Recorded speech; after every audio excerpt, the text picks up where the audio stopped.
I'm in a place called Ngatea, and this has an interesting story to tell. But if we jump back a little bit, this is the 4th of September 1969, and an airline flying in Wellington with 2 commercial pilots on board picked up a UFO. Well, an unidentified object. It was pulsing in a blue light, and this was reported, and of course nobody knew what it was. That was at 7:30 in the evening. But on the morning of the 4th of September 1969, the farmer, Bert O'Neill, on a farm in the area, was walking around his farm, and he noticed some of his trees had been burnt, but they were burnt silver. They weren't burnt black. And on investigation, he found a circle and a whole lot of deep V imprints in the ground. He didn't know what had made these, and subsequently when it was investigated, it was thought that the force required to make the V print would have been in the region of 20 tons. And this place is in the middle of nowhere.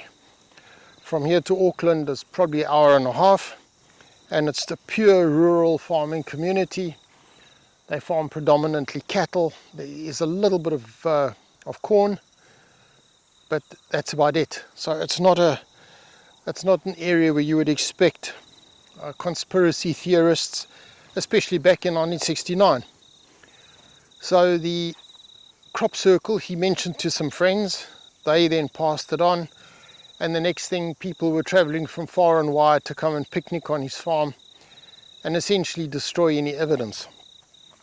They tried to get hold of the scientific community to investigate, and as happens today, they really weren't interested, and nothing happened for a long time.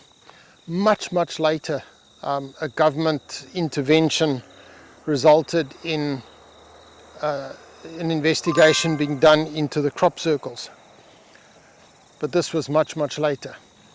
So an investigation was done, and obviously there was no conclusion. All the picnickers had destroyed everything, but this was the first crop circle in New Zealand.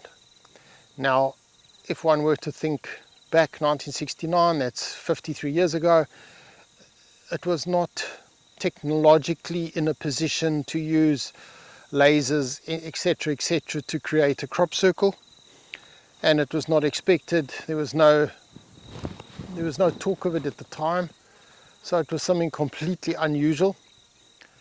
And of course the conspiracy theorists wonder if the crop circle, which happened on the 4th of September, was linked to the UFO sighting on the 4th of September. It's about 8 hours traveling between the two places, so 500 kilometers. But it's unusual. Anyway, Bert O'Neill, the farmer, has passed away. So I've been trying to find out where the farm was exactly and who is on the farm now. And what I'm hoping to do is still get hold of the children, the grandchildren, whoever was there at the time who could still show me around and tell me some stories. But as you can see, it's very rural, and this is the first crop circle in New Zealand. I think it's interesting. We'll see what we find out.